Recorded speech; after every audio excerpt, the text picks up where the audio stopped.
still continues to hamper their plans to a certain extent, as several shipments are held up in transit, and some of them are held up at the ports. So as such, the demand is strong for now, and we are having products which are completed, and we are still waiting for certain equipment support from the shipping lines for specific destinations which are not being served as they were regularly served in the pre-pandemic times.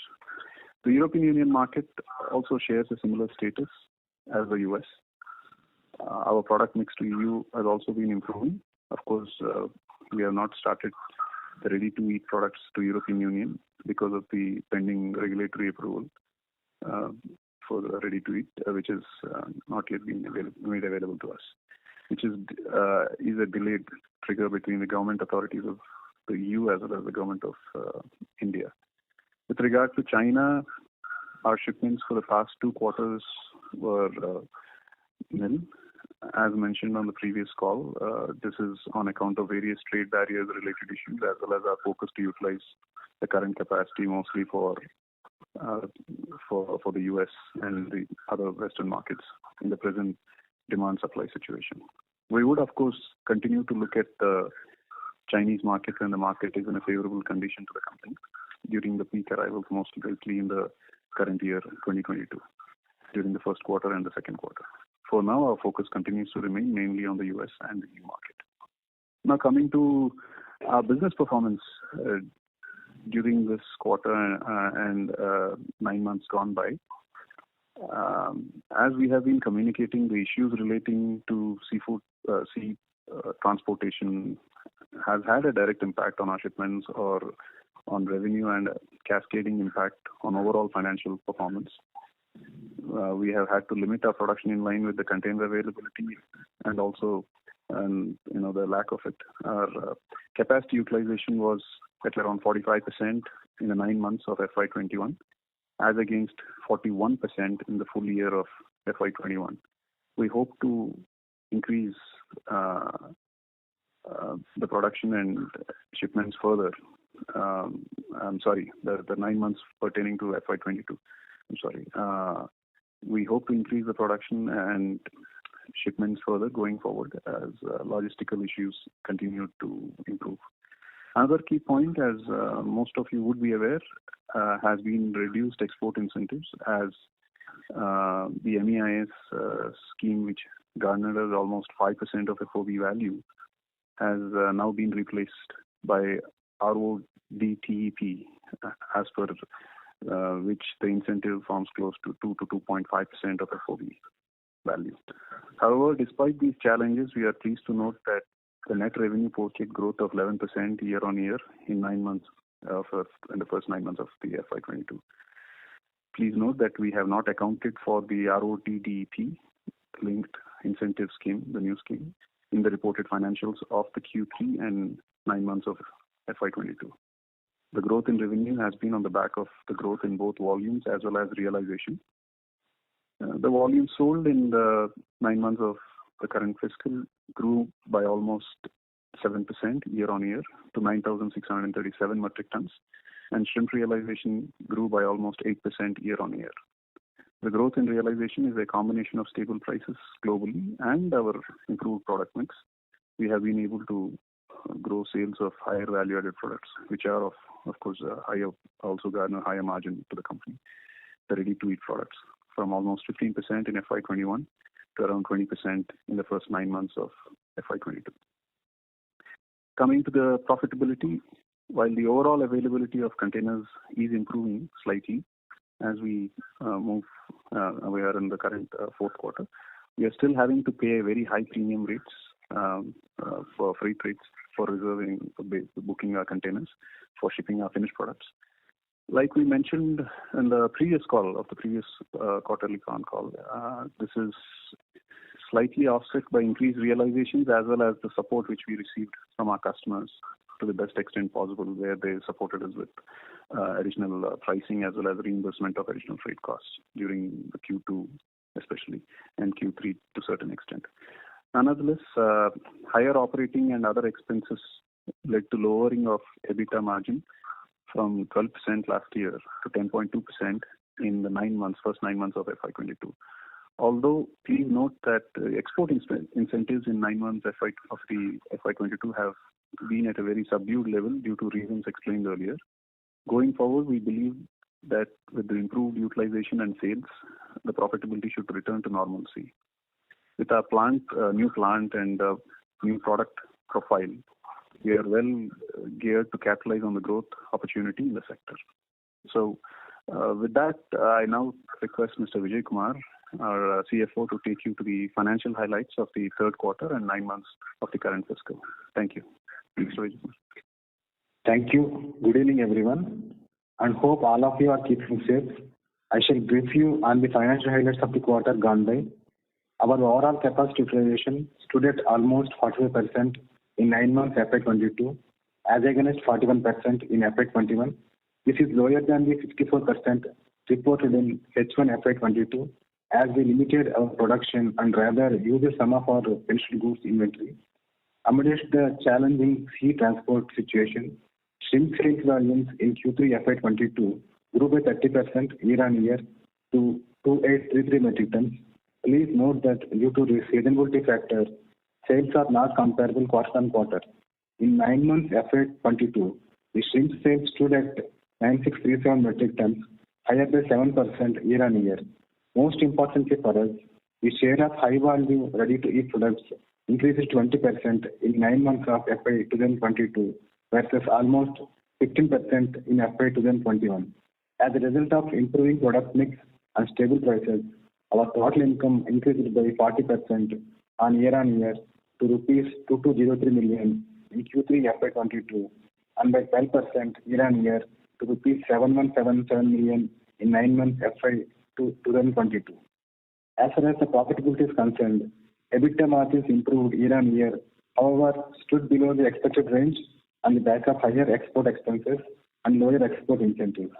The resultant EBITDA for Q3 FY22 came in at rupees 201 million, up 69% year-on-year, and accounted for 9.1% EBITDA margin, as against 7.6% margin in Q3 FY2021. For 9 months of FY22, EBITDA came in at rupees 733 million, and margin stood at 10.2%, as against 12% last year. Depreciation and interest costs remained at reasonable level when compared as a percentage of income. The PAT for Q3 FY 2022 stood at rupees 85 million, higher by 270% year-on-year. The PAT for 9 months FY 2022 stood at rupees 28 million versus rupees 359 million in 9 months FY 2021. The geographic breakup of sales in Q3 FY22 is as follows: 81.5% came from US and 18.5% from EU.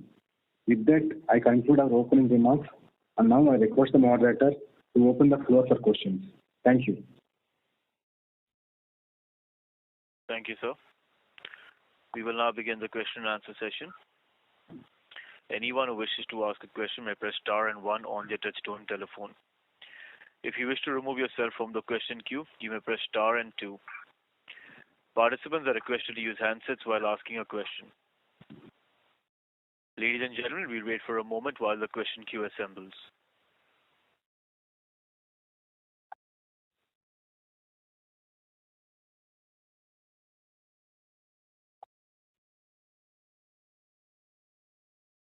We have the first question from the line of Dipesh from Equirus. Please go ahead.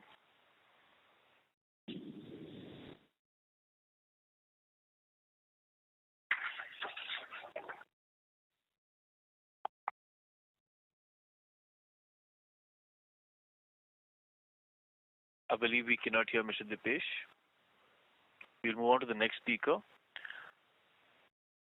I now invite Mr. Ritesh Gandhi from Discover Capital. Please go ahead. Hi. So, you had indicated that the demand supply, mismatch in the industry continues to be reasonably strong.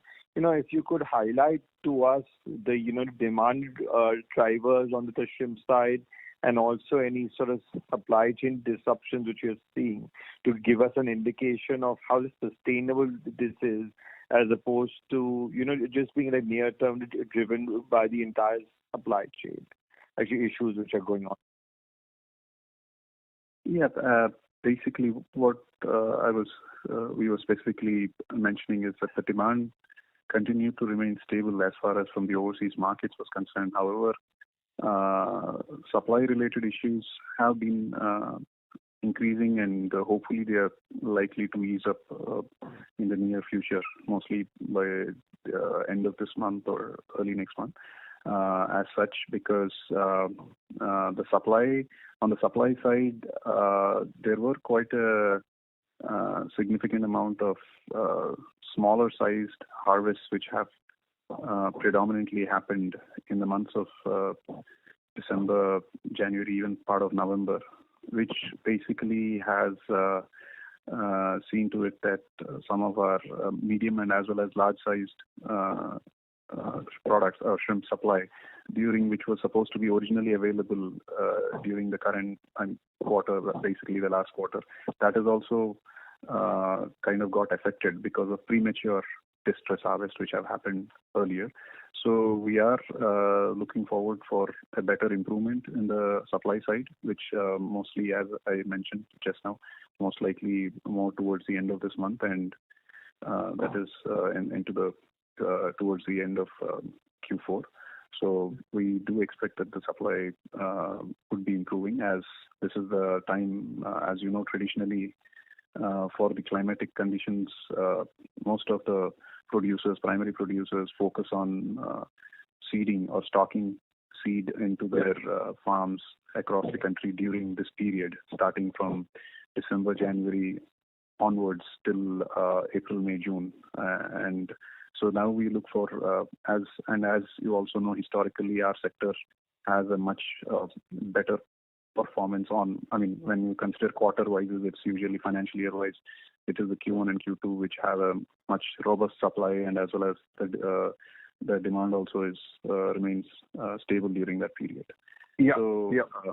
But overall, if we look at actually the gross aggregated demand, we've been reading a few reports how China is leading to an overall increase in demand of shrimp as an alternative protein. So so are you seeing overall global demand also increasing, or how should we be overall looking at the demand supply situation and overall India positioning in this entire shrimp export industry?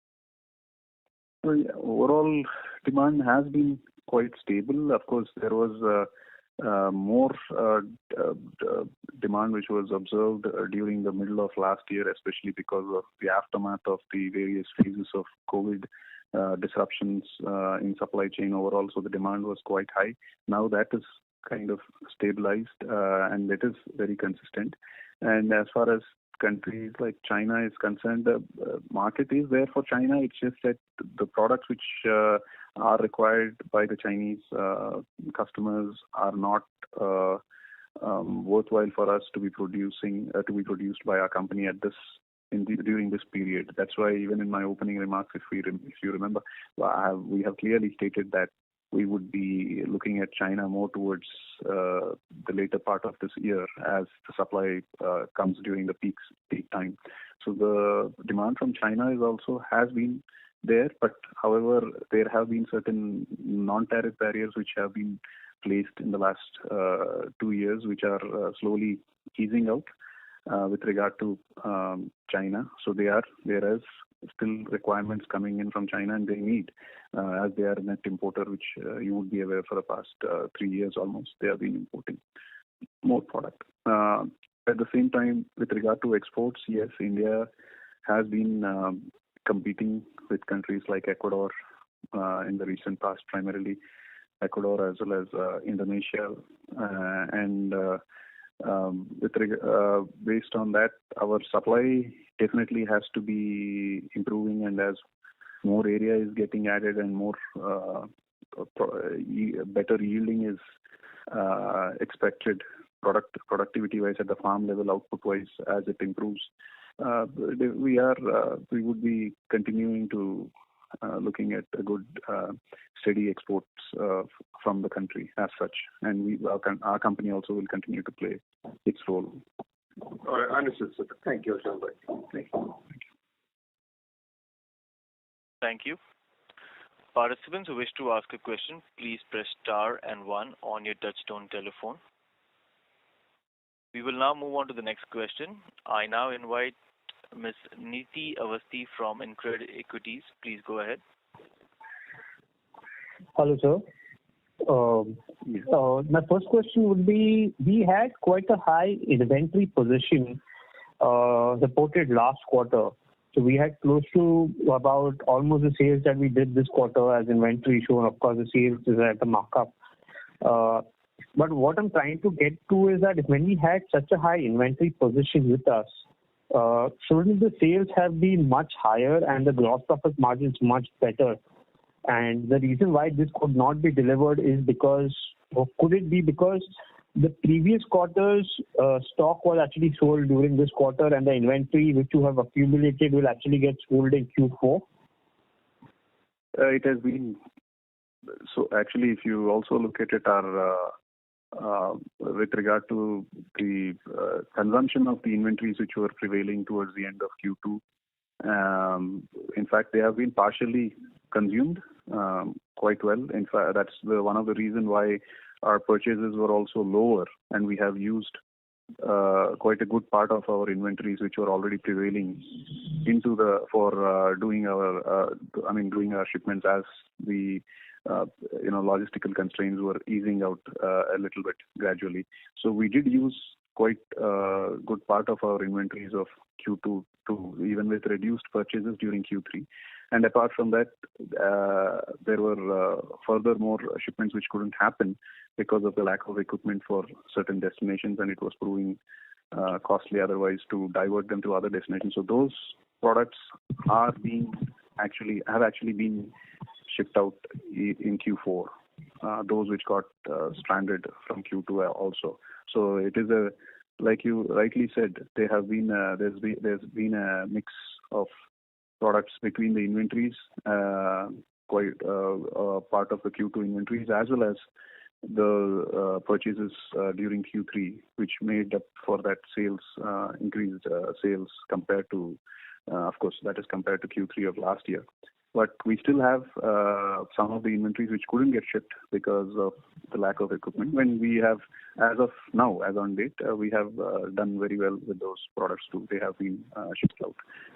But in the current quarter, it is more of the regular supply issues have been there. So that is being, as the supply constraints ease out, I'm pretty sure everything will be reflecting more in the Q4 as supply also improves.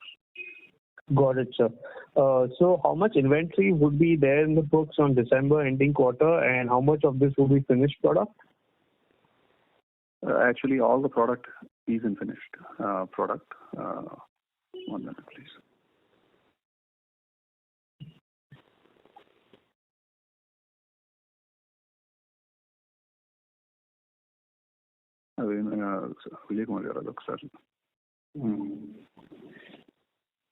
Is the question answered, sir? No, I mean... There is one more question you want to know. Introduced quantity is 291 metric tons actually.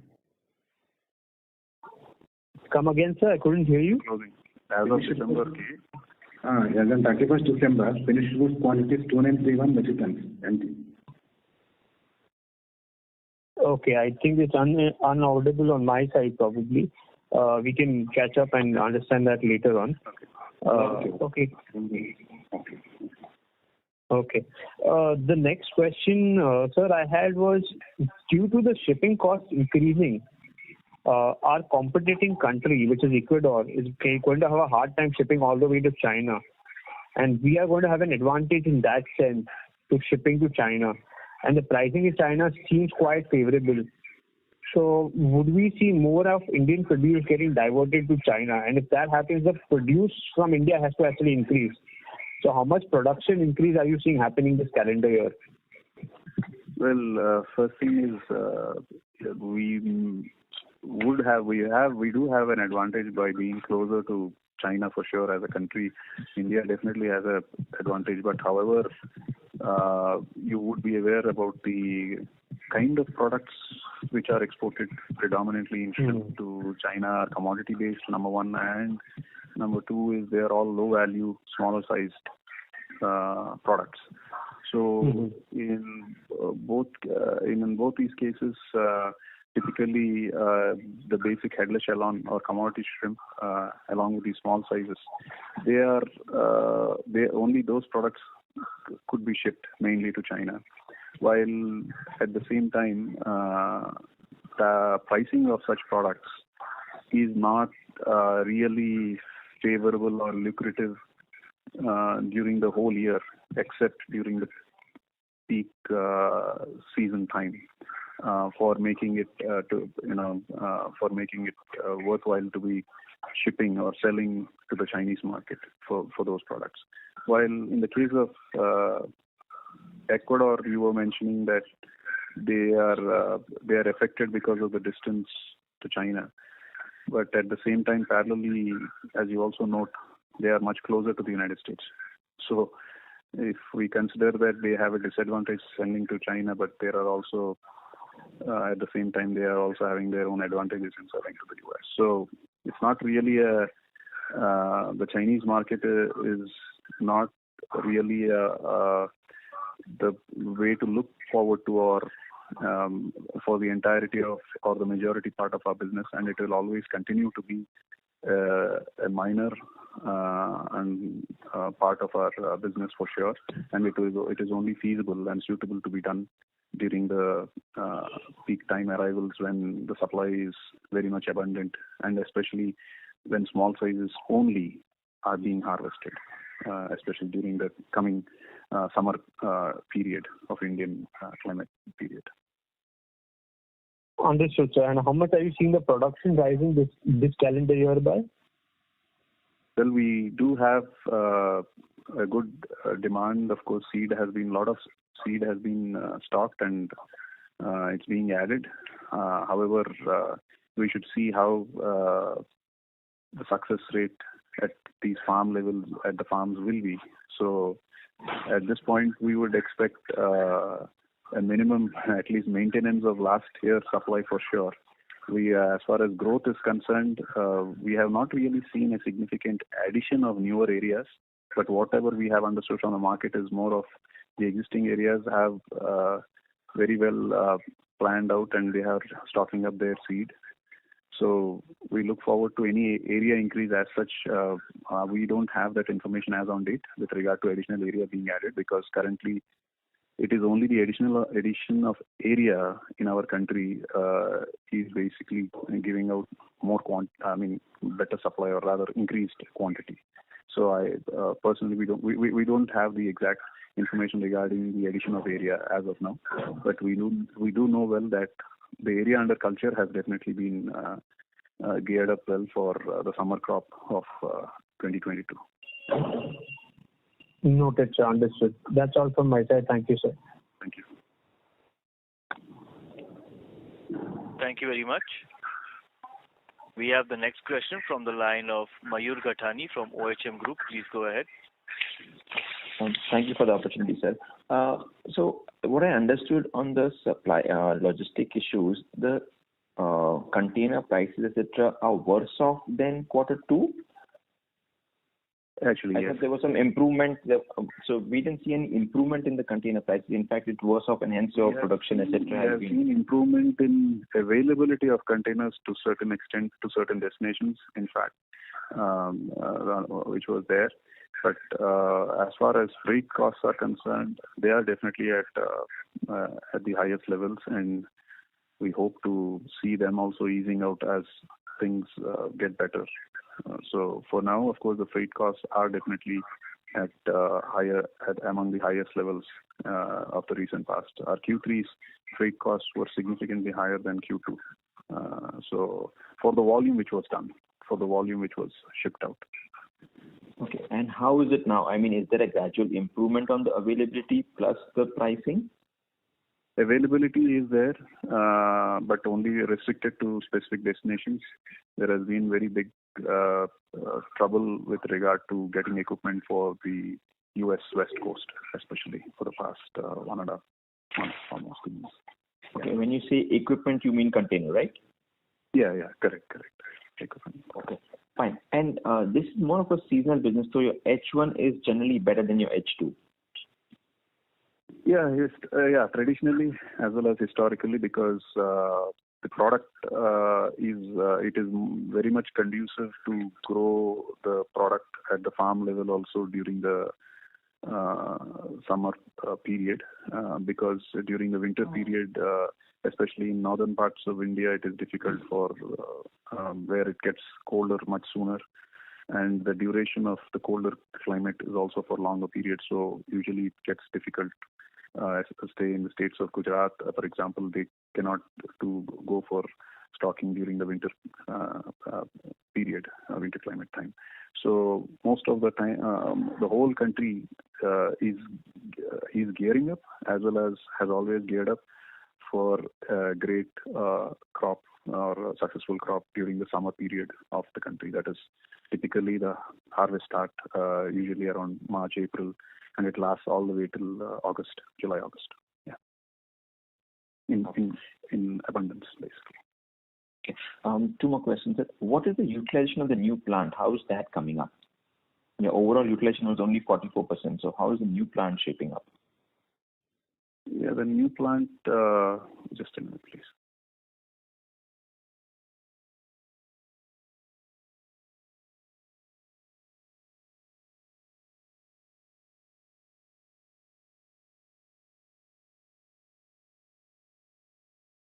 The new plant for the quarter we have produced around 1,063 metric tons in ready to cook and ready to eat.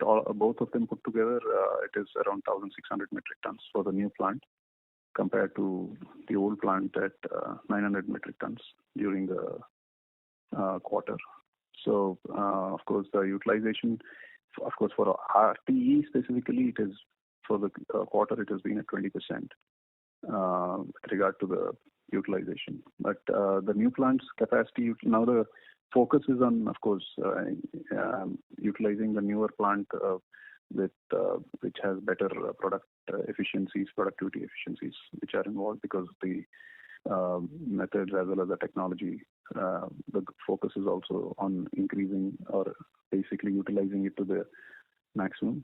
And then if any reduction because of supply constraints, for example, then the priority is basically given to the new plant rather than the old plant. So as of for the quarter, it has been Q3FY22. The production was around 1,500 metric tons, 1,550 approximately. From the new plant, and the old plant was 900. Yeah, correct. Okay. So when do we see this? Is it next year that can we expect 60-70% utilization levels on the new plant?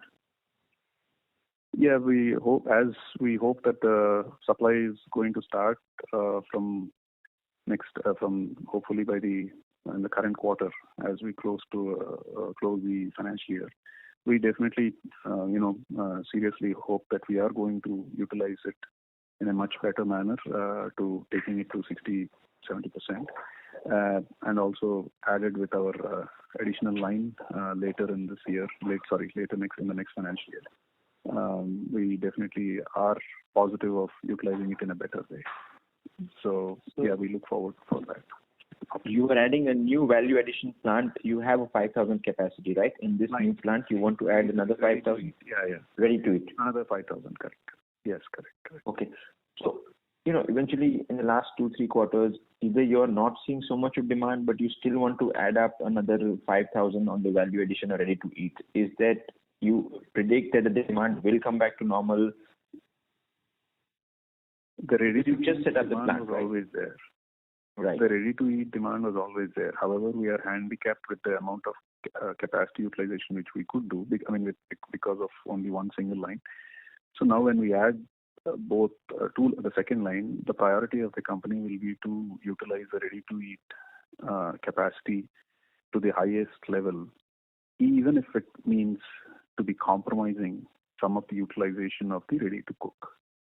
Naturally, because in such a scenario, if at all anything, basically if there is any sort of supply-related issues, our focus as well as priority will be more towards utilizing the entire capacity of ready-to-eat at that point of time, which would be most likely by the middle of the next financial year, by around, say, July, August, almost.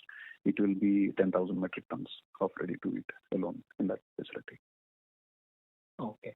And sir, on the European issues, what is it? I mean, the India government and the European government have to sit across and give you. Yeah, they have not yet approved any of the facilities in the last 2 years. So that's been an ongoing, pending,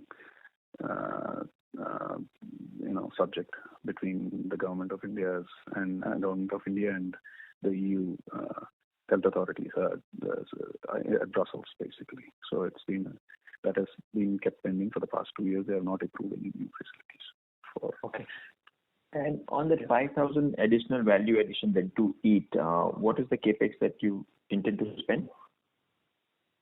It will be approximately around 700 to 800,000, but all put together it is less than $1 million. Less than $1 million. Okay. And so you did mention about some supply side issues in this quarter. Assuming that things get back to normal and the breeding season is there in Q4 end or first quarter, things should come back to routine, right? I mean, you would not have a supply side issue in the forthcoming quarters. We shouldn't.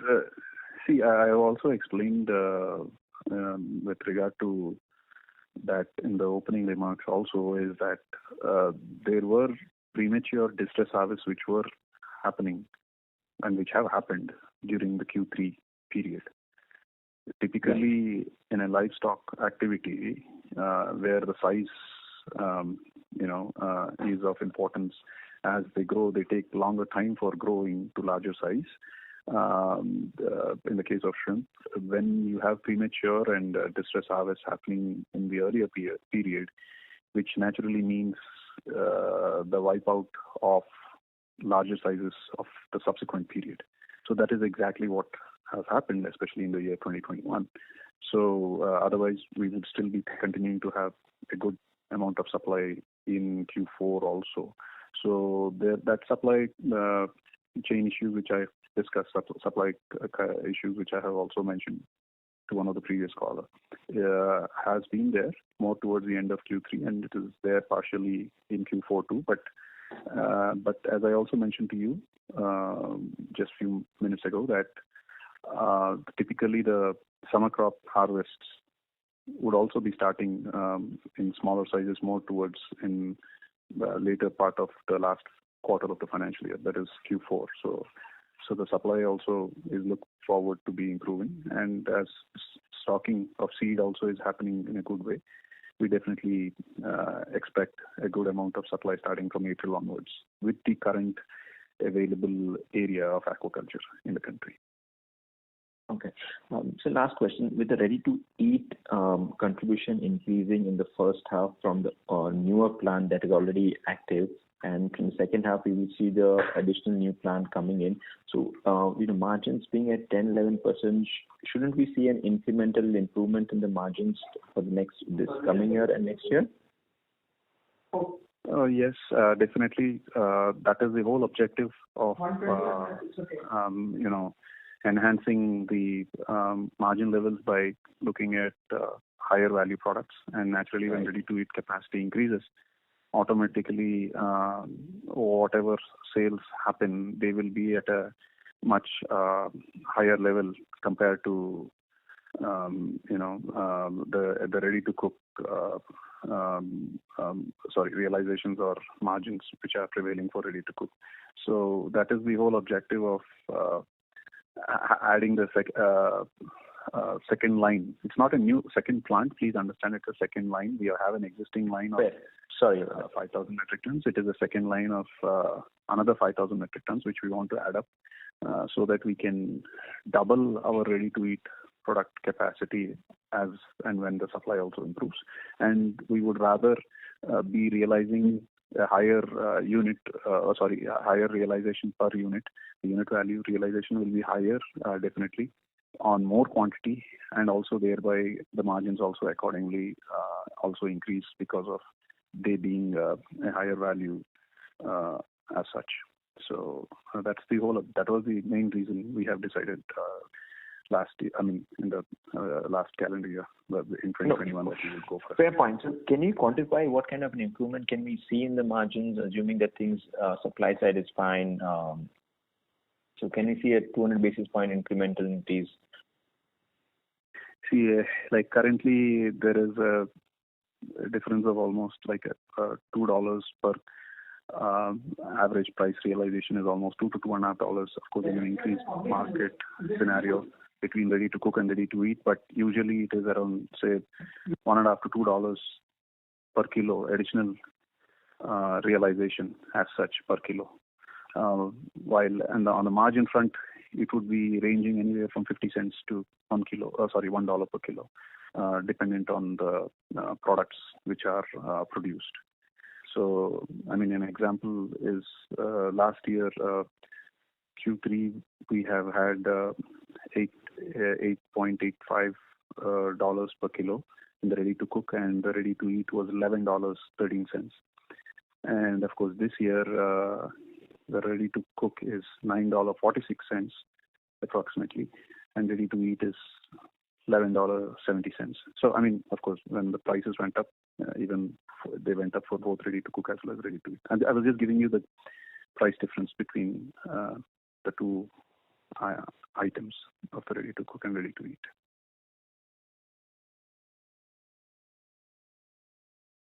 Hello. Thank you and good luck, sir. Thank you. Yeah, thank you.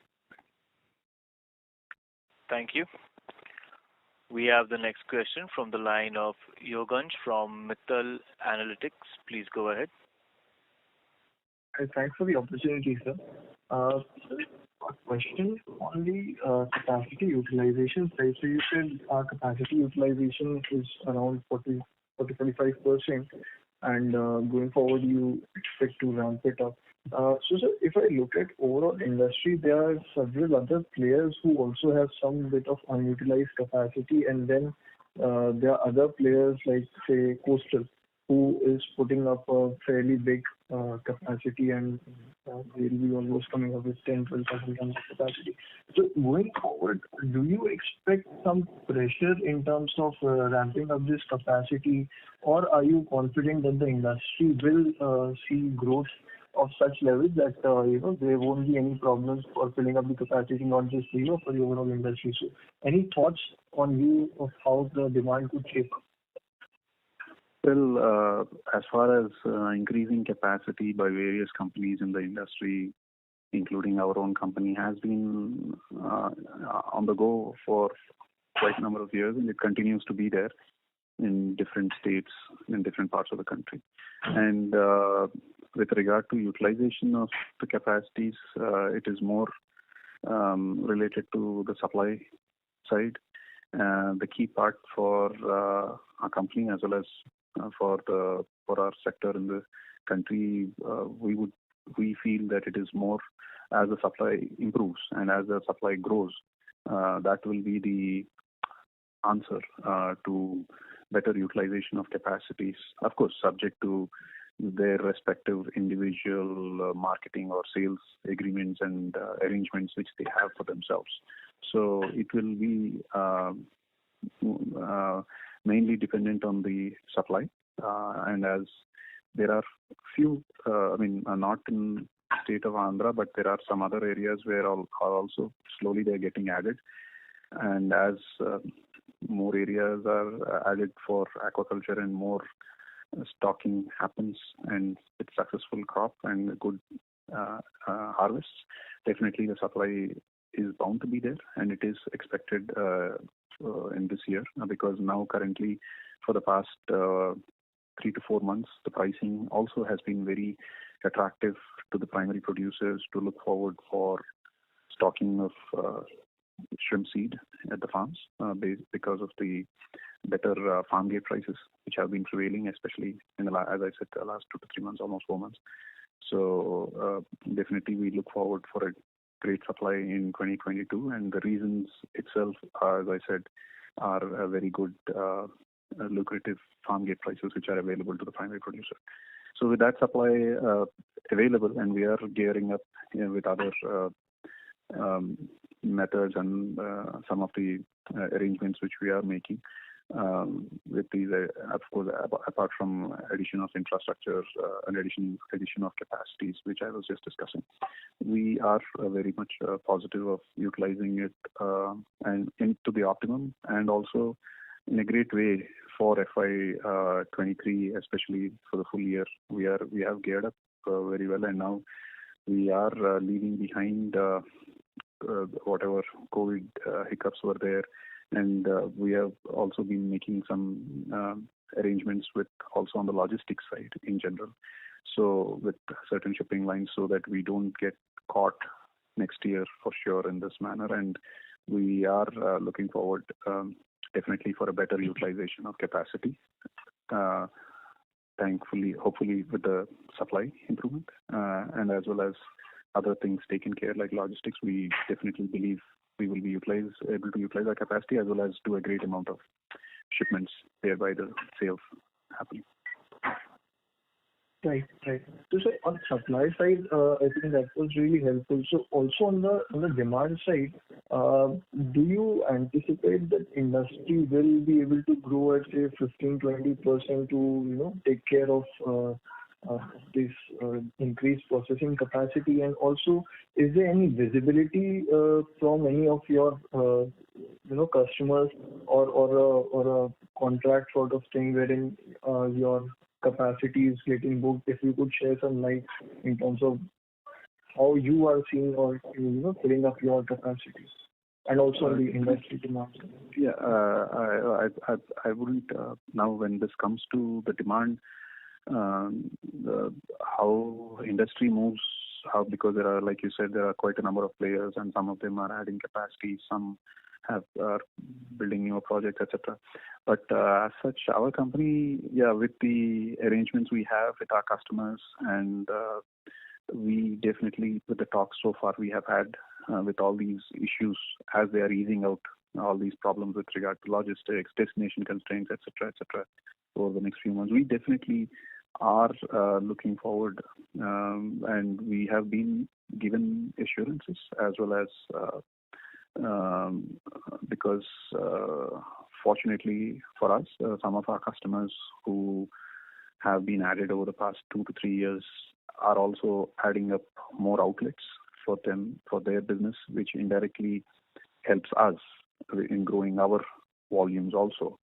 So that way we are quite confident, not just betting on the supply side, but also the demand also being created automatically, not just by going to some newer clients, which is always there, approaching newer clients and newer markets. That is a separate that's a path which is always there.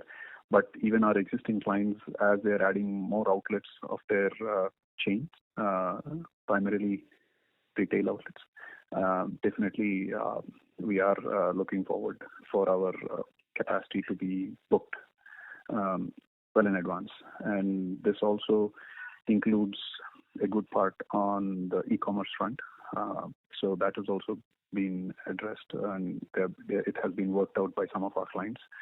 And that is what is reassuring us about how we could be planning our capacity utilization for the next year, or basically at the 2022. Yeah. Right. That's really helpful, sir.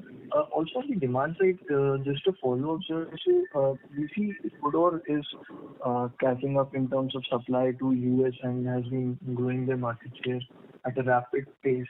So do we see them as a big threat, or do we see that we'll be able to maintain our market share in US despite what Ecuador has been doing for the last few months, or a good part of the last year actually?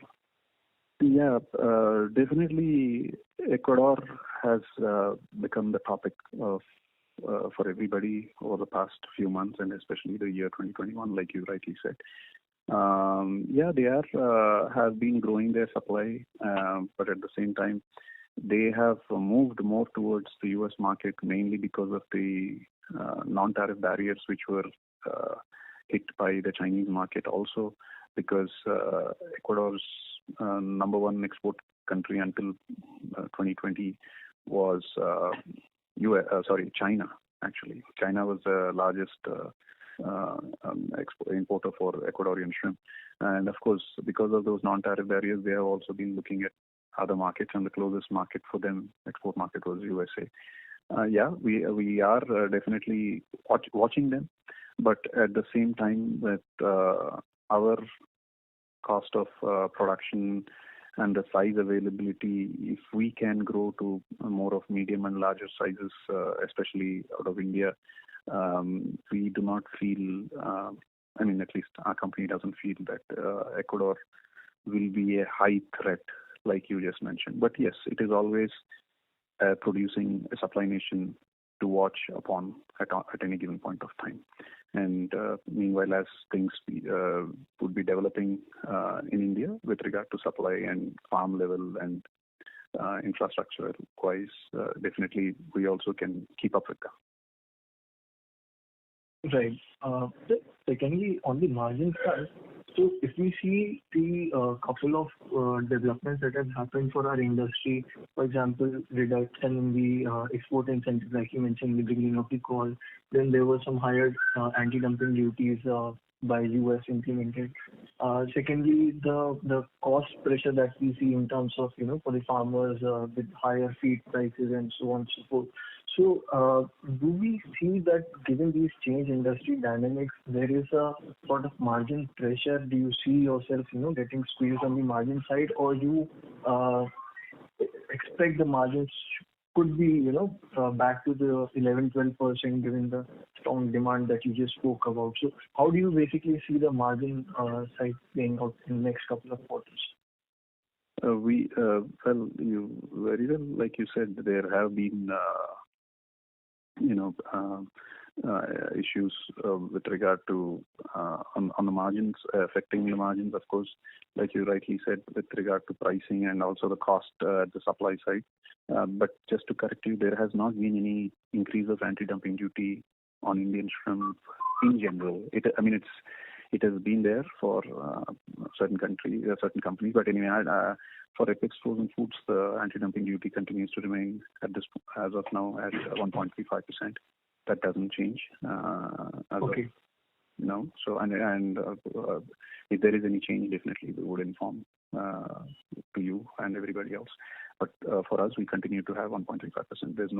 There has not been an increase of duty to a large part of the industry out of India. So that is on that front. And with regard to the maintenance of margins, like you rightly pointed out, with these increased costs and all that, the whole objective of for our company, especially to look at adding additional lines towards ready to eat, is that part is so that we can mitigate all these additional higher costs by basically earning higher realization, thereby assuring our minimum margins of those 11-12% which you are asking about, so that it doesn't contract. So the objective is that we produce more volume by adding, of course, more infrastructure accordingly in that scope, the ready-to-eat products. So that is one way which we will be addressing this issue, if any, regarding margin crunch, if any. And we are positive with all these steps which we are taking. We are positive that we would be maintaining that margin levels, and with also aided by the supply, of course. So we are definitely positive on that front. Understood. One last question from my end. Sorry to interrupt, Mr. Yogansh, but I would request you to kindly join the queue as we have other participants also waiting. Sure. Thank you. We have the next question from the line of Dipesh from Equirus. Please go ahead. Yeah, hi, good evening, sir. Thanks for taking my questions. Sir, you've talked about the supply-demand issues to various participants, but if I look at the 9-month volumes, right, the fact is that Indian exports have grown by 35%. while your volumes have grown by only 6 to 7% in the same period. So if you can please help me understand why this gap, and do you think you're losing the market share, and how and by when you will be able to cover this gap? We have not really lost any market share. Of course, our volumes, which I think we have also mentioned in the previous calls too, there were times where we had restricted our production levels, as there were constraints with regard to our shipments specifically, which we have been discussing over the past two calls. And it did not make sense for the company to continue its production on an ongoing basis, even though when the outlets were capped up because of the constraints. So for us, from the ports which we were doing and the then existing contracts with the shipping lines which were prevailing at that point of time. So definitely the lack of equipment definitely had affected us, had affected our company specifically with the arrangements we had at that time. So that is one of the main reasons we are have been looking at making a much better and concrete arrangements for the year 2022, so that we are not affected or impacted by any of these logistical constraints anymore, at least on equipment support. Now, the overall exports, when you say have grown, that is all in comparison to, of course, 2020. I think comparing it to the previous fiscal year. Yes. Right. Yeah. So definitely the previous fiscal year was like a one-off for the industry globally, with all the issues which were prevailing. So naturally that growth has... No, sir, if I look at 2020 numbers also, like the industry has grown by 10%, but you have actually still lower than the FY20 levels for the first 9 months at least.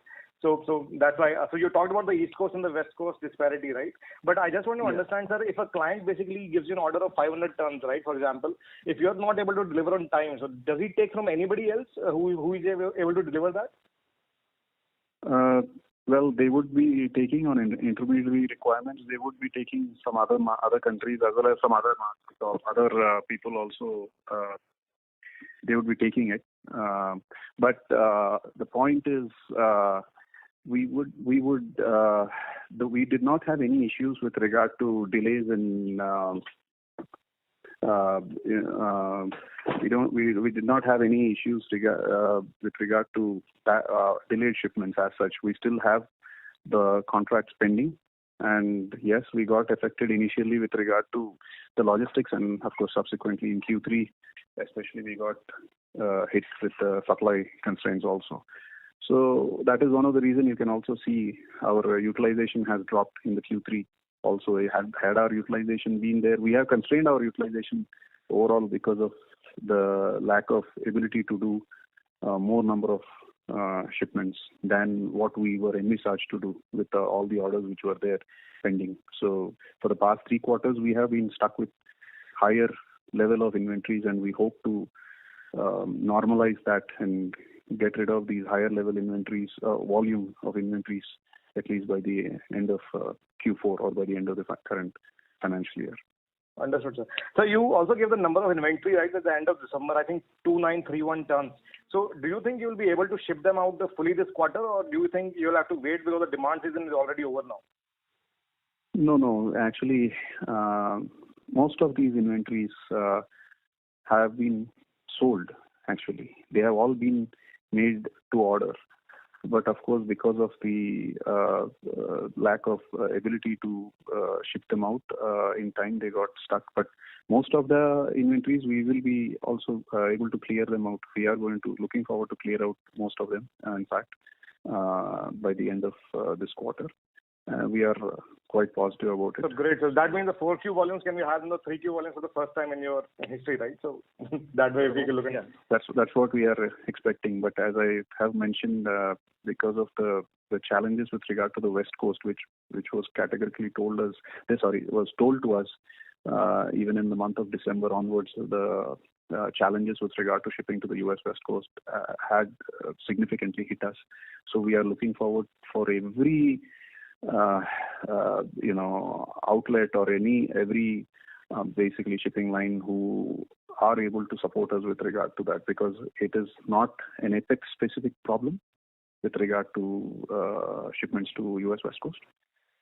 actually a global problem because of the congestion there. They don't want to give us newer equipment to ship there because they are worried that their equipment is getting stuck there and it cannot be exported back from there. So that is the reason which we definitely are hopeful that we can, push out most of the shipments. We are working with our customers. So got it, sir. So last question is the U.S. imports grew very strongly in 2021. So just wanted to understand how the inventory levels are currently there. And given all the overall inflationary pressures that the U.S. is seeing and shrimp being an expensive food item, do you think that the shrimp demand can be negatively impacted this year? First thing is on inventories side, they are having a good set of inventories for sure.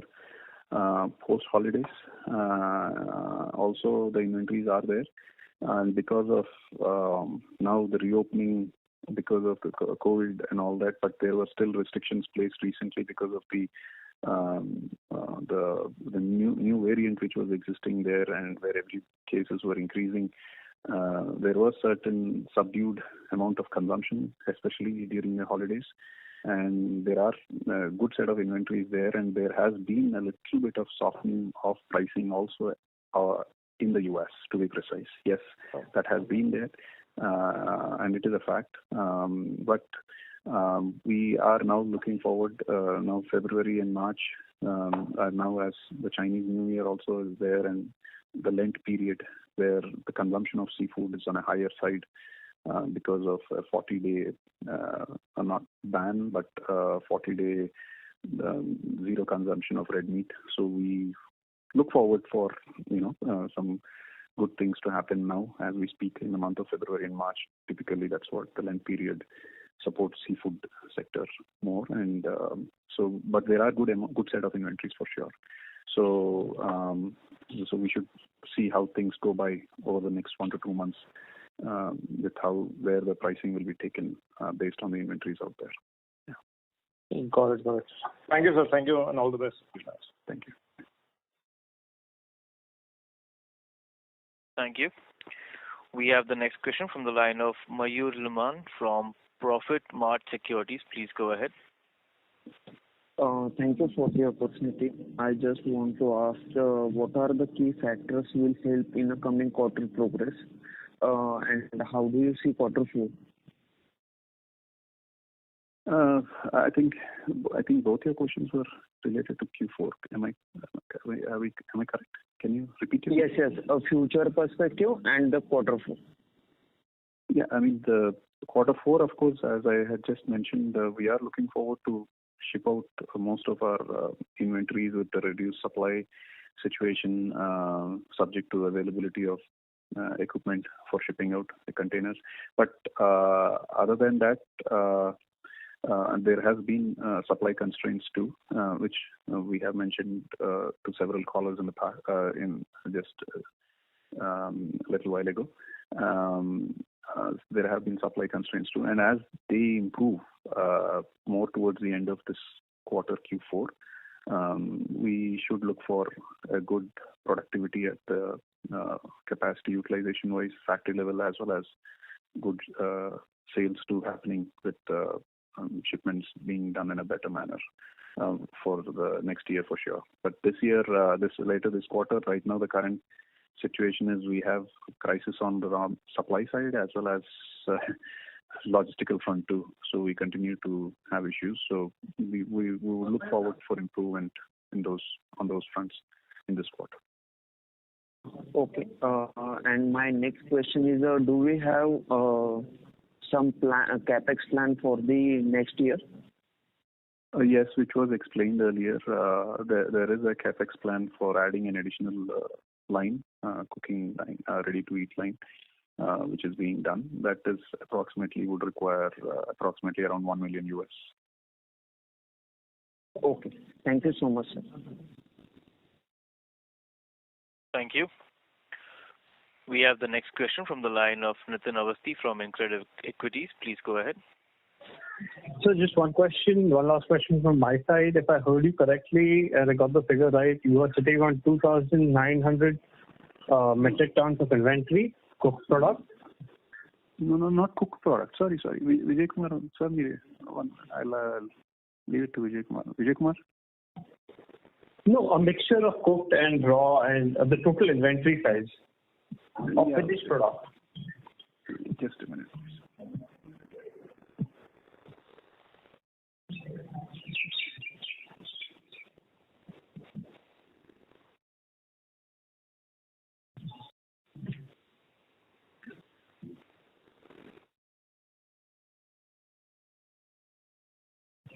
Vijay Kumar.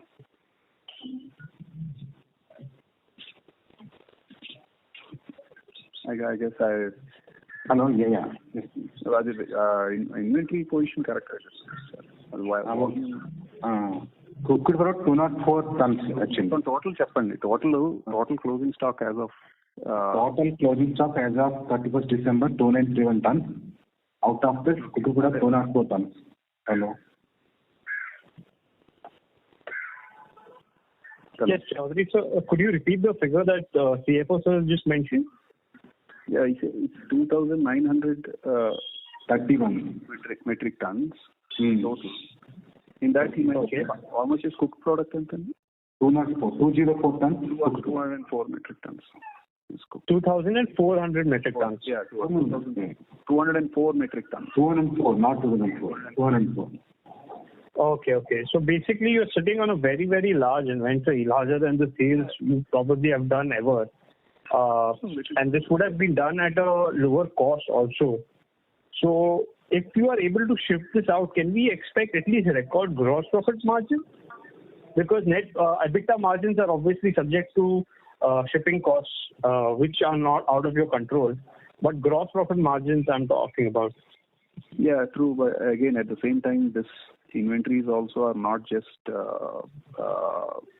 pertaining to lower cost, but also the higher cost products which have been procured for, especially during the past 4 or 5 months, as the prices, as you remember, even in the last quarter, by when the raw material prices also have firmed up quite well by then, and now of course it is at the highest levels in the recent past.